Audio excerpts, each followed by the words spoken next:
જય શ્રી સ્વામિનારાયણ વિદ્યાર્થી મિત્રો, અમારી યુટ્યુબ ચેનલમાં તમારું સ્વાગત છે. આજે આપણે ગુજરાતીમાં વ્યાકરણનો એક મહત્ત્વનો ટોપિક છંદ એના વિશે અભ્યાસ કરીશું. મિત્રો, ભાગ 1 અને ભાગ 2 એ બંને આપણે યુટ્યુબ ચેનલ ઉપર મુકાઈ ગયા છે, તો એ તમે જોયા હશે. આજે આપણે ભાગ 3ની શરૂઆત કરવા જઈ રહ્યા છીએ. એમાં પણ જે છંદના મુખ્ય 2 પ્રકાર છે, એક તો અક્ષરમેળ છંદ અને બીજું માત્રામેળ છંદ. તો અહીંયા આપણે હાલ અત્યારે અક્ષરમેળ છંદના પ્રકાર જોઈ રહ્યા છીએ. એમાં એનો ત્રીજો પ્રકાર, પહેલો પ્રકાર શિખરણી છંદ, બીજો પ્રકાર મંદાક્રાંતા છંદ એ આપણે જોઈ ચૂક્યા છીએ.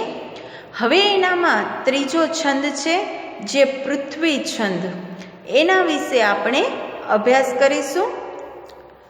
પૃથ્વી છંદમાં હવે આ બધા જે છંદના અત્યારે આપણે પ્રકાર જોઈ રહ્યા છીએ અક્ષરમેળ છંદ છે, બરોબર?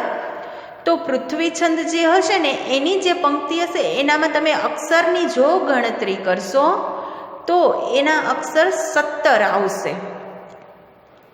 અક્ષર 17 આવશે. એનું બંધારણ તો જસ જસ યલગા, એટલે કે જસ જસ યલગા એ પૃથ્વી છંદનું શું છે? બંધારણ છે. પછી યતિ, તો યતિ કયા ઉપર આવશે? તો 8 કે 9 અક્ષરે યતિ આવશે. યતિ વિશે આપણે પહેલે ચર્ચા કરી ગયા હતા કે યતિ એટલે શું.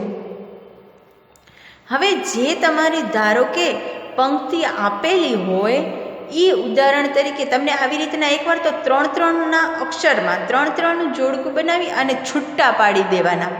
હવે આખી પંક્તિ આ છંદની આવી રીતે છે: ભમો ભરત ખંડમાં સકળ ભોમ ખુંદી વળી. એટલે કે છે ભમો ભરત ખંડમાં સકળ ભોમ ખુંદી વળી. તો અહીંયા એકવાર સૌથી પહેલાં આપણે જ્યારે છંદને ઓળખવાનું કામ કરવાનું હોય ત્યારે તમે 3-3ના અક્ષરના સમૂહમાં, જો અક્ષરના શબ્દોના નહીં 3-3 અક્ષરોના સમૂહમાં એને તમે છૂટા પાડી દો. ધારો કે પેલો છે ભમો ભ, પછી બીજો એનો જૂથ કયું થાય છે? તો ર, ત અને ખ.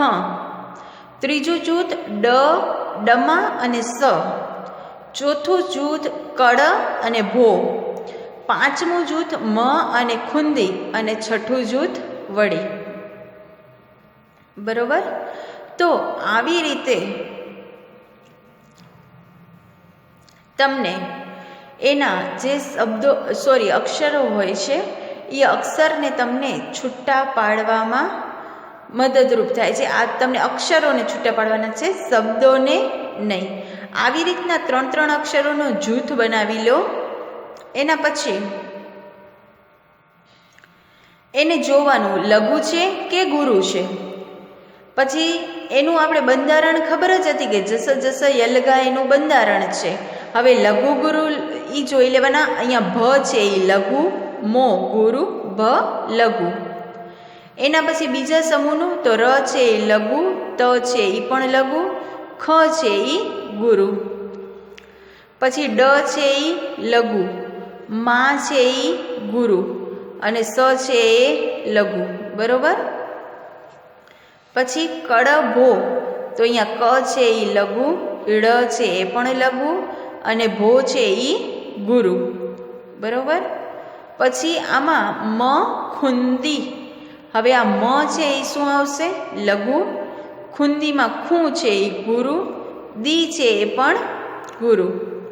છેલ્લે લાસ્ટમાં જો 3-3ના અક્ષરોના સમૂહ પાડવાના જૂથ એ બરોબર, પણ પછી છેલ્લે જેટલા વધતા હોય, 1 વધે તો 1, 2 વધે તો 2 અને 3 થતા હોય તો 3, એવી રીતના તમે એનો સમૂહ બારે પાડી અને કરી દેવાના છે.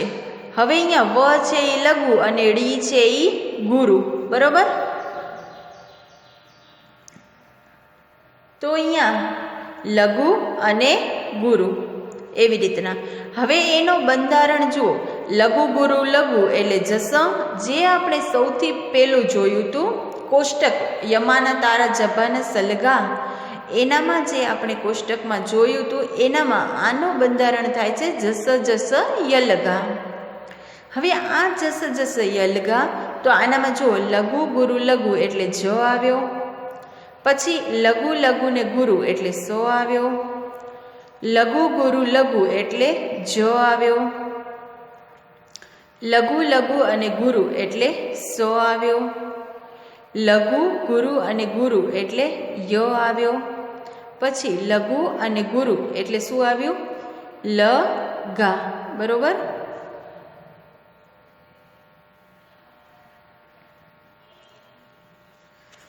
તો આવી રીતના તમે એને આપણે ખ્યાલ આવી જાય કે એકવાર સૌથી પહેલાં 17 અક્ષર છે, પછી જસ જસ યલગા એનું બંધારણ થાય છે, અને યતિ 8મે કે 9મે અક્ષરે આવે છે. તો જો અહીંયા ભમો ભરત ખંડમાં, તો આ ભમો પછી ભરત એટલે 5 ત્યાં, ખ 6, ડ 7 અને માં 8, તો ભમો ભરત ખંડમાં આવ્યું ને યતિ. યતિ એટલે અટક સ્થાન, તો અટક સ્થાન આવ્યું અહીંયા. એટલે આ બંધારણ પ્રમાણે આ બધું આપણે જોઈએ તો આ કયો છંદ થાય છે? પૃથ્વી છંદ તરીકે ઓળખાશે. એવા બીજા કેટલાક ઉદાહરણ છે. આનામાં છંદ એવી વસ્તુ છે મિત્રો કે તમે જેટલી પ્રેક્ટિસ કરશો એટલું તમારે વધારે ફાવશે. પ્રેક્ટિસ નહીં કરો તો તમને એનું વધારે ફાવશે નહીં. એટલે કે આ અક્ષર, બંધારણ, યતિ એ બધી વસ્તુ યાદ રાખી અને જોવી પડે.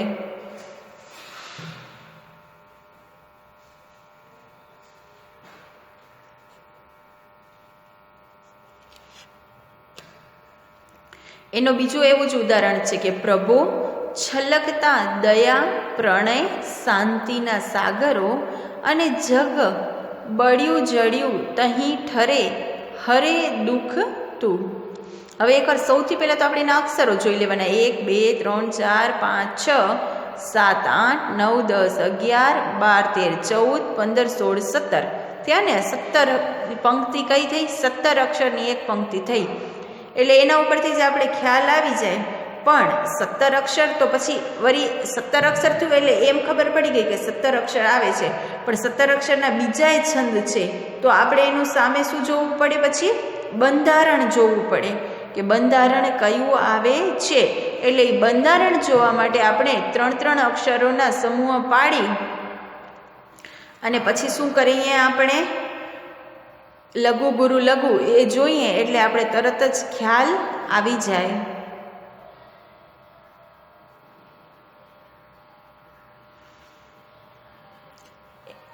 એની નીચેની પંક્તિ હશે એનામાં પણ પછી જોઈ લેવાનું. 1 2 3 4 5 6 7 8 એનામાં પણ 17 અક્ષર થાય. બરોબર. તો આ એના ઉદાહરણો કેટલાક આપેલા છે. અને આ ત્રીજો છંદ હતો એ હતો પૃથ્વી છંદ. હવે આપણે એનો ચોથો પ્રકાર જોઈશું. જે ચોથો પ્રકાર છે એ છંદ છે શાર્દુલ વિકૃત છંદ. કયો છંદ આવશે? શાર્દુલ વિકૃત છંદ. તો એના અક્ષર છે 19. જો 17 વાળા તો 2-3 છંદ હતા એટલે, પણ આનો સીધું તમને જલ્દી ખ્યાલ આવી જશે કે શાર્દુલ વિકૃત છંદ હોય એના અક્ષર કેટલા હોય? 19 અક્ષર હોય. અને એનું બંધારણ તો મસજ સતત ગા. મસજ સતત ગા, આ એનું બંધારણ છે. અને અહીંયા યતિ 7મે અને 12મે અક્ષરે આવે છે. આ 3 વસ્તુ આપણે જો બધા છંદ અનુસાર આવડતી હોય તો આપણે છંદ ઓળખવા એકદમ આસાન પડે. હવે અહીંયા ઉદાહરણ તરીકે આપણે જોઈએ એક પંક્તિ. તો અહીંયા છે કે ના મારે તુજ ભેટ બક્ષિસ ના નવા તારી કૃપા જોઈએ. ના મારે તુજ ભેટ બક્ષિસ નવારે તારી કૃપા જોઈએ. તો અહીંયા એકવાર સૌથી પહેલું આપણું જે 3 વર્ણનો સમૂહ બનાવવાનો છે એ કામ કરવાનું. 3 અક્ષરોના સમૂહ બનાવી દેવાના. એ સમૂહ જ્યારે આપણા થઈ જાય ત્યારે આપણે લઘુ ગુરુની માત્રા ગોઠવી દેવાની. અહીંયા ના છે તો ગુરુ, મા ગુરુ, રે પણ ગુરુ. તુજ બે તો તું છે એ લઘુ, જ લઘુ અને બે છે એ ગુરુ. એના પછી ટ અને બક્ષી તો આ ટ છે એ લઘુ, બ છે એ ગુરુ અને ક્ષી છે એ લઘુ. પછી સ ન વા તો આ સ છે એ લઘુ, ન પણ લઘુ અને વા છે એ ગુરુ. પછી તારી કૃ તો તા છે એ ગુરુ, રી છે એ પણ ગુરુ અને કૃ છે એ લઘુ. પા જો ઈ તો પા છે એ ગુરુ, જો છે એ પણ ગુરુ, ઈ છે એ લઘુ અને આ એ છે એ ગુરુ. બરોબર. તો અહીંયા લઘુ ગુરુની માત્રા ગોઠવી લેવાની. પછી આપણે એનો બંધારણ જોઈએ. તો એનો બંધારણ ખ્યાલ આવી જાય કે મસજ સતત ગા, મસજ સતત ગા. બરોબર. તો આ એનું બંધારણ થયું. તો જો બંધારણમાં બધા અક્ષર 19 થશે. 1 2 3 4 5 6 7 8 9 10 11 12 13 14 15 16 17 18 અને આ 19 અક્ષર થયા. એટલે 19 અક્ષર થયા એટલે તરત જ આપણે ખ્યાલ આવી જાય કે આ છંદ છે એ શાર્દુલ વિકૃત છંદ છે. પછી એની માત્રા જોઈ ગોઠવી લીધી એટલે તમને તરત જ ગુ ગુ ગુ હોય તો મ હોય એટલે તરત જ તમારું બંધારણ પોતે આપમેળે આવતું જશે નીચે કે આનું બંધારણ છે મસજ સતત ગા. બરોબર.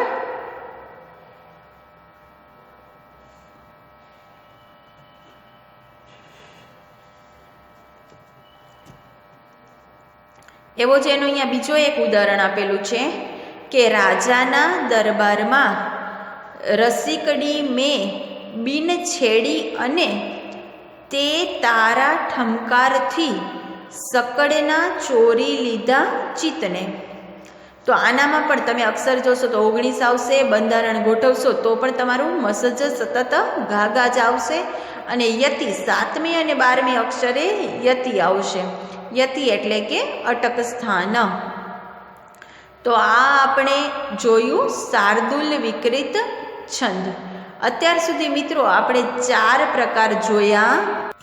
જે પહેલો પ્રકાર શિખરણી છંદ, બીજો પ્રકાર મંદાક્રાંતા છંદ, ત્રીજો પ્રકાર પૃથ્વી છંદ અને ચોથો પ્રકાર શાર્દુલ વિકૃત છંદ. હવે આપણે જે 5મો પ્રકાર જોવા જઈ રહ્યા છીએ એ પ્રકારનું નામ છે સ્ત્રગધરા છંદ.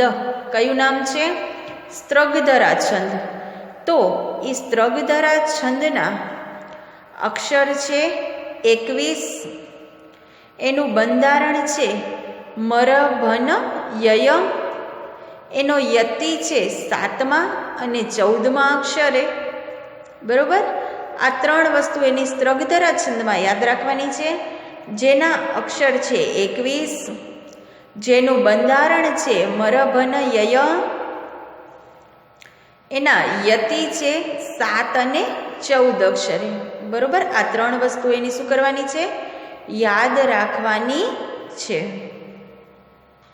હવે એના ઉદાહરણો જોઈએ તો 3-3ના સમૂહ બનાવવાના છે. એના પહેલાં આપણે એનું ઉદાહરણ જોઈએ તો ઉદાહરણમાં છે રેયા સા ફલ્યટાણું યુગ યુગ પલટે તોય પાછું ના આવે. કે છે રેયા સાફલ્ટ્યા ટાણું યુગ પલટે તોય પાછું ન આવે. હવે અહીંયા 3-3ના એકવાર સમૂહ પાડી દીધા. પછી 3-3ના સમૂહ પાડી દીધા. એના પછી એની લઘુ ગુરુની માત્રા જોવાની છે કે લઘુ છે કે ગુરુ છે. હવે અહીંયા રે છે એટલે એ ગુરુ, આ છે એ ગુરુ, અહીંયા સા છે એ ગુરુ, ફ છે એ ગુરુ, લ્ય એટલે લઘુ, ટા એટલે ગુરુ, ણું તીવ્ર અનુસ્વાર છે અહીંયા એટલે ગુરુ આવશે, યુ એટલે લઘુ, ગ એટલે લઘુ, અહીંયા પણ યુ એટલે લઘુ, ગ એટલે લઘુ, પ પણ લઘુ, લ લઘુ, ટે ગુરુ, તો ગુરુ, ય લઘુ, પા ગુરુ અને છુ એ પણ ગુરુ. અહીંયા ન છે એ લઘુ, આ એ ગુરુ અને વે એ પણ ગુરુ. એટલે અહીંયા આપણું આ થશે એનું બંધારણ મરભન ય, મરભન ય, ત્રણ વખત છેલ્લે ય આવે છે, મરભન ય. હવે આ આપણે જોયો એ સ્ત્રગધરા છંદની બંધારણ હતું. હવે સ્ત્રગધરા છંદના બંધારણમાં ફરી પાછું કહી દઉં તો એના અક્ષર 21 થશે એ યાદ રાખવાનું. બંધારણ તો મરભન ય, યતિ તો 7મા અને 14મા અક્ષરે એનું યતિ આવશે. તો આટલી વસ્તુ તમને એની એવી રીતના યાદ રાખવાની છે. એનું બીજું ઉદાહરણ આપણે જોઈએ તો કે સૂતેલા આજ જાગે નયનથી નિરખી, જાગતા લોક દોડે, દોડેલા ત્યાં જજુમે, અડગ કદમ ત્યાં જૂજતા સિદ્ધિ પામે. આના પર તમે જોજો પહેલે અક્ષરના 21 અક્ષર થશે લીટીના પંક્તિના, 1 2 3 4 5 6 7 8 9 10 11 12 13 14 15 16 17 18 19 20 અને 21 થઈ ગયા ને 21 અક્ષર. 21 અક્ષર થશે એટલે પછી તમને તરત જ ખ્યાલ આવી જશે કે આ છે એ સ્ત્રગધરા છંદનું ઉદાહરણ છે. તો આવી રીતના જ્યારે આપણે છંદ તમે જોવો છો ત્યારે સૌથી પહેલાં જેટલા પ્રકાર હોય એના તમને અક્ષર બંધારણ એ યાદ રાખશો, ખબર પડી જશે તો તરત જ તમે એને છંદને ઓળખી જશો. પછી છંદની ઓળખવા માટેની આ આપણી ટ્રીક છે કે એને 3 અક્ષરોના સમૂહ પાડી અને પછી એનું ઓળખાણ પડે છે કે કેવી રીતના એને મૂકવામાં આવ્યા છે.